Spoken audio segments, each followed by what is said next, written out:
Introdução à Divina Vontade. No dia 30 de junho de 2001, o cardeal Ratzinger, hoje conhecido como Bento XVI, falava sobre a nova evangelização. Ele dizia que somos um projeto incompleto. Nossa vida é uma questão aberta, um projeto a ser concluído, e expressava que a pergunta fundamental de todo ser humano é: como se realiza este tornar-se homem? Como se aprende esta arte de viver? Qual é o caminho da felicidade? A essa pergunta, ele mesmo respondia dizendo que Jesus, no início de sua vida pública, declara: Ele me ungiu para levar a boa nova aos pobres. Isso quer dizer, eu tenho a resposta para a pergunta fundamental de vocês. Eu lhes ensino o caminho da vida, o caminho da felicidade. Eu sou o caminho. Aqui está a resposta para a grande interrogação: como chegar a ser homem? Qual é o caminho? Como isso se realiza?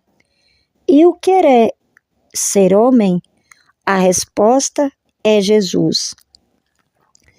Podemos dizer que para alcançar uma compreensão total do nosso projeto, não basta saber quem é o homem, pois a resposta já está dada: Jesus.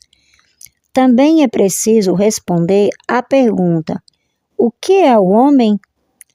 Ou seja, conhecer Jesus em plenitude, porque Ele é o nosso caminho, é nosso modelo, aquilo para o qual devemos ter para nos tornarmos verdadeiramente homem. Aqui nos conectamos com São João Paulo II, que, falando do mesmo tema, dizia que devemos nos abrir totalmente ao Espírito Santo. Jesus diz a Luísa Picarreta que o Fiat Voluntas Tua, faça-se a tua vontade, será atribuído ao Espírito Santo, e que é justamente no Fiat Voluntas Tua que o Divino Espírito fará o desabrochar completo de sua obra. 17 de maio de 1925. Por isso, será Ele quem nos conduzirá pouco a pouco à verdade plena, Jesus plenamente conhecido e vivido. Tendo exposto esta premissa de que o homem encontra sua explicação e a compreensão em Jesus, e de que Ele, o Deus homem, deve ser nosso modelo, busquemos nas verdades reveladas e na interpretação que a Igreja faz delas o que se afirma a respeito, para conhecer qual é nossa verdadeira essência e a finalidade para a qual fomos criados. Para começar, vejamos o que diz o Catecismo da Igreja Católica.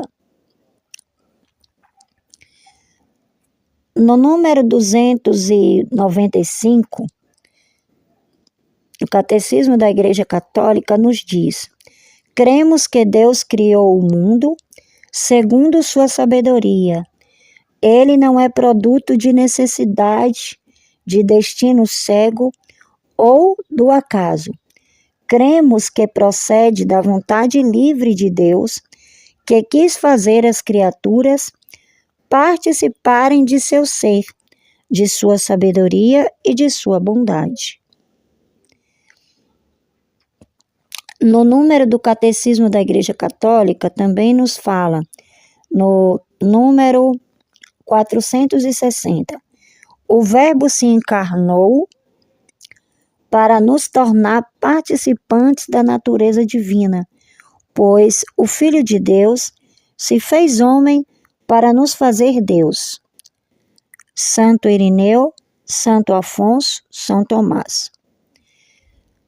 No número 475 do Catecismo, também nos fala: Cristo possui duas vontades e duas operações naturais, divina e humana, não opostas, mas cooperantes.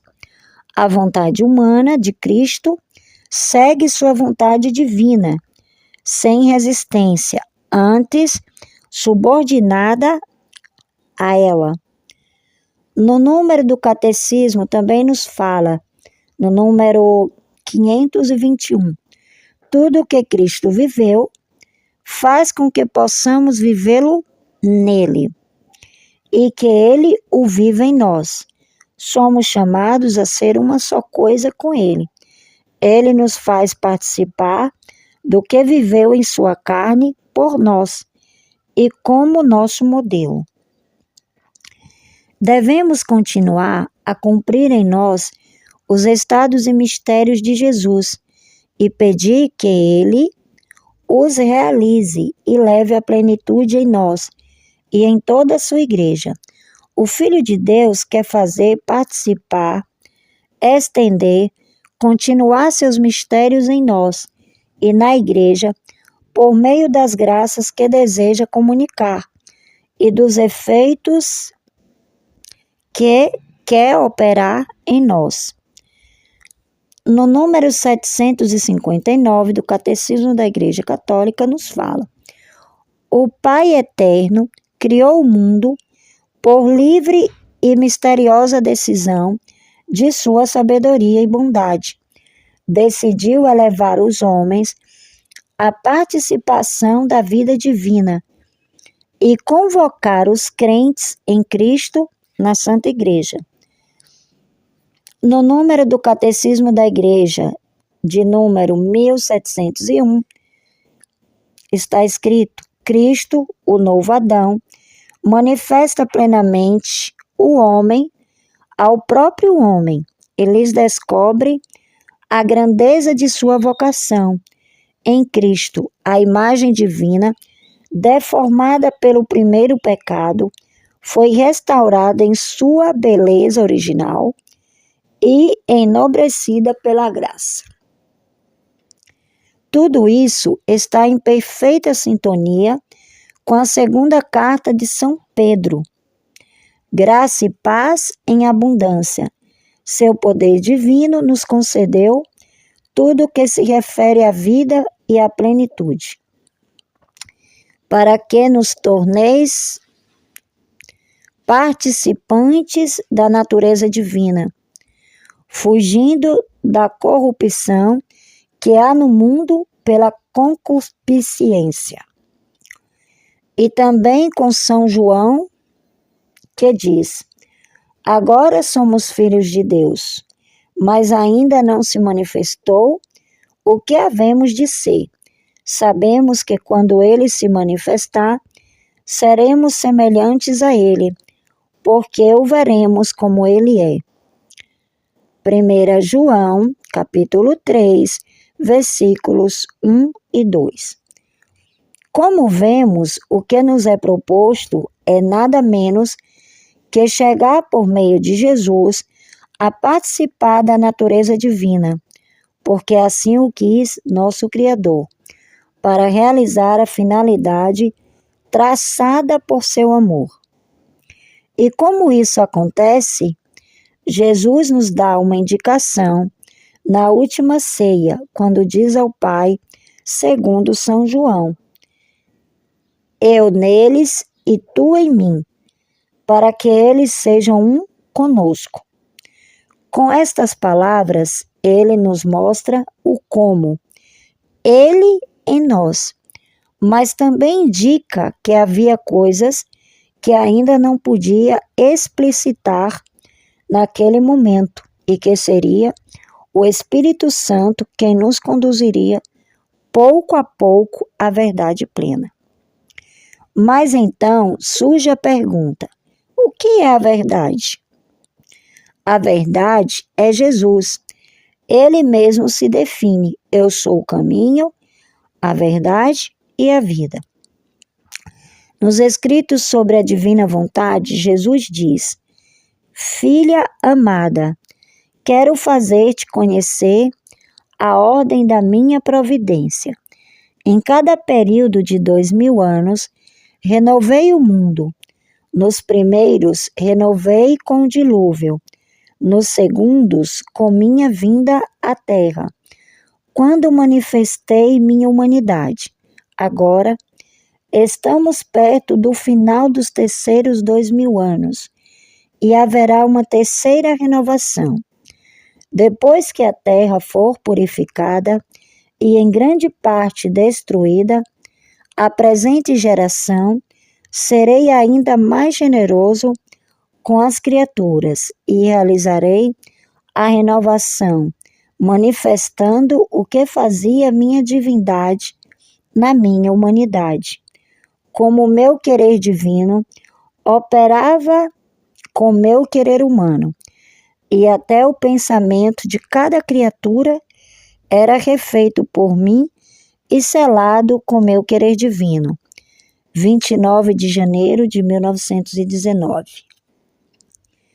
Assim, a terceira renovação acontecerá por meio do conhecimento, e estes escritos contêm esta revelação.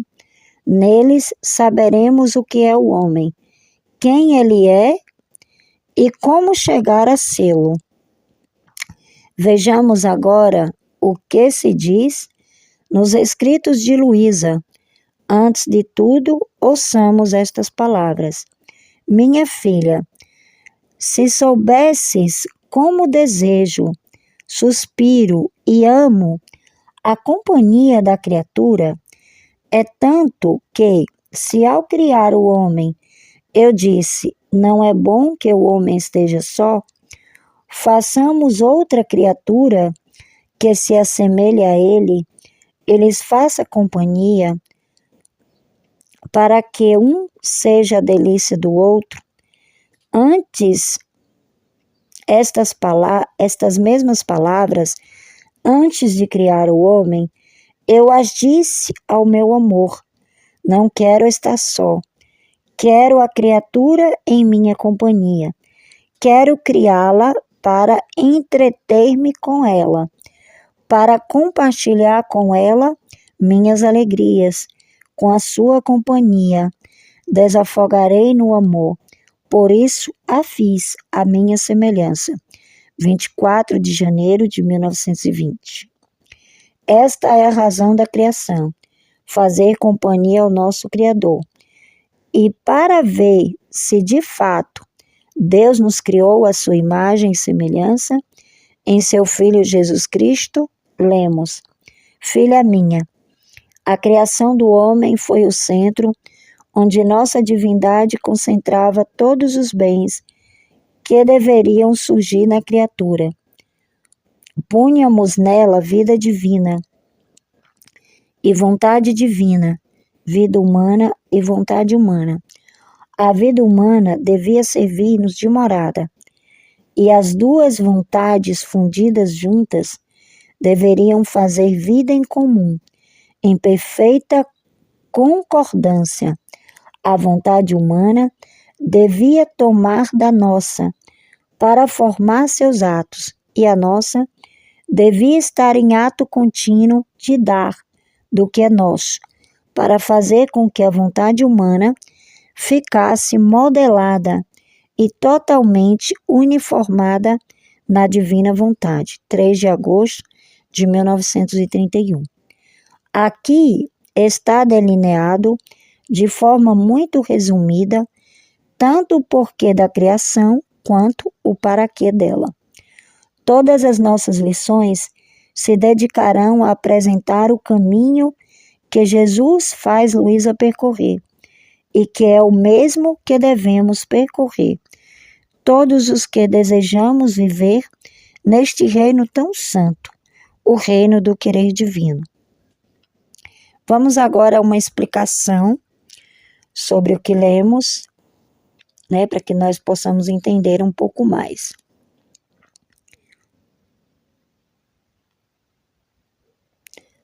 Esta introdução está construindo uma visão muito clara e forte. O homem é um projeto que só se completa em Jesus, não é apenas ser humano, no sentido biológico ou moral. É tornar-se plenamente homem, isto é, realizar a vocação original. A tese central é o modelo do homem, e o Deus é o Deus homem. Sem Jesus, o ser humano se entende por pedaços. Com Jesus, o homem se entende por inteiro. Quem é o homem e o que é o homem? São duas camadas da mesma busca. Dizer Jesus é a resposta não é só uma frase bonita. Significa que, olhando para Cristo, vemos o que o homem foi pensado para ser. Uma criatura unida a Deus, capaz de amar, obedecer e viver em comunhão. A humanidade encontra em Cristo a sua forma perfeita. A finalidade da criação é comunhão. Deus quis companhia, não por necessidade, mas por amor. O texto insiste: Deus não cria por carência, cria por superabundância, para comunicar sua vida, sua bondade, sua luz. A companhia é linguagem de intimidade. O Criador quer relação, trocar alegria partilhada. Isso muda tudo. Viver não é só evitar o mal, é responder a um amor que chama para a comunhão. A participação da natureza divina é o centro da vocação cristã. Aqui está a ousadia cristã. Deus não quer apenas bons comportamentos, quer filiação, quer nos elevar a uma vida que ultrapassa nossas forças naturais. Isso não significa virar Deus por essência, mas participar por graça, viver do que é de Deus, com Deus em nós. O coração do caminho, duas vontades fundidas. O trecho de 3 de agosto de 1931 é uma síntese no projeto original. Deus colocou no homem a capacidade de viver em vida, em comum com ele. O drama do pecado implicitamente é a ruptura desta fusão. O caminho da santidade, então, é a restauração. A vontade humana volta a receber, a se deixar modelar, a consentir, a unir-se à vontade divina. O Espírito Santo é o educador da plenitude. O texto diz: Jesus revelou muito em sua vida, mas prometeu que o Espírito Santo nos conduziria à verdade plena. Isso quer dizer, não é só conhecer Jesus com a cabeça, mas ser transformado por dentro. O Espírito Santo não informa apenas, ele conforma, molda, faz crescer, até que Cristo seja formado em nós. A terceira renovação é entendida como uma fase de conhecimento e aprofundamento espiritual. O texto interpreta que há uma pedagogia histórica. Deus renova, purifica e revela progressivamente. E afirma que nos escritos sobre o querer divino haveria uma ênfase maior em compreender a ação da divindade na humanidade de Jesus e, por consequência, entender o destino do homem. viver em união com o querer divino, como caminho de plenitude. Em resumo, esta lição o está dizendo que a vida humana tem um alvo altíssimo, ser plenamente homem em Cristo, pela ação do Espírito Santo, até que nossa vontade, curada e educada, aprenda a viver em comunhão real com a vontade de Deus, e assim cumpra a finalidade da criação: amar, fazer companhia a Deus e participar da sua vida. Então, essa é a conclusão de uma pequena introdução que estamos fazendo. No próximo vídeo, vocês vão ver cada lição, né? O passo a passo de como chegar a essa plenitude de viver na divina vontade, viver essa vida plena, essa união plena de Jesus em nós e nós nele. Então, vocês vão pouco a pouco entender, e cada vídeo vai ser cada vez mais claro para que vocês possam entender. Então, até o próximo vídeo.